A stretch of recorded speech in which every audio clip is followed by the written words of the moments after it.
في حومة معزولة على طرف تونس كان يعيش واحد اسمه نادر.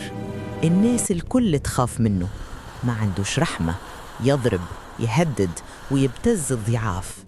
يقولولك قلبه حجر، واللي يدخل معاه في مشكل ما يخرج كان مكسر. نادر كان يستمتع كي يشوف الخوف في عيون الناس، يحس روحه سيد الحومة والليل صاحبه. أما ما كانش يعرف اللي الدنيا تدور، واللي الشر ديما يلقى اللي أقوى منه. نهار عينه جات على بنت اسمها مريم، بنت هادئة عايشة وحدها في دار قديمة ورثتها على أمها. الناس تقول عليها غريبة شوية، قليلة الكلام، ديما عينيها ساهين في حاجة ما يشوفها حد غيرها. قال في باله هذه صيدة سهلة. اختفى في ليلة شاتية، ساقها المخزن مهجور في طرف المدينة، قيدها في كرسي وخلاها في الظلام. كان يستنى فيها تبكي، تصرخ، ترجيه يسيبها. أما مريم كانت ساكتة، لا دمعة لا كلمة. كانت تبتسم ابتسامة خفيفة تقلق. قالها ماكش خالفة؟ رفعت عينيها ليه وقالت بصوت هادي الخوف أنا تعلمت نعيش معاه.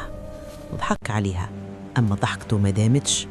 فجأة الضوء في المخزن بدا يرمش، ريحة عفنة عمرت البلاصة. حس نادر بحاجة تتحرك وراه، كيما نفس بارد على رقبته. تلفت ملقى حد، رجع ينظر لمريم ملقاش الكرسي مربوط، الحبال طايحين على الأرض وهي واقفة قدامه. عيونها ما عادش كيما قبل، سواد يضمرهم وصوتها تبدل. انت تأذي الناس بلا رحمة؟ تحب تشوف الخوف؟ تو تشوفه في روحك. الباب تسكر وحده، الحديد بدا يصر والحيطان كأنها تقرب عليه. نادر يحاول يهرب، يضرب الباب، يصرخ، أما الصوت ما يخرج، كيما لو كان البلاصة بتلعته. مريم قربت له ببطء، قالت كل واحد ظلمته أنا نحمل وجيعتهم. في اللحظة هذه الظلام لف كي الدخان الكثيف، صراخه تعرف في المخزن وبعد سكات.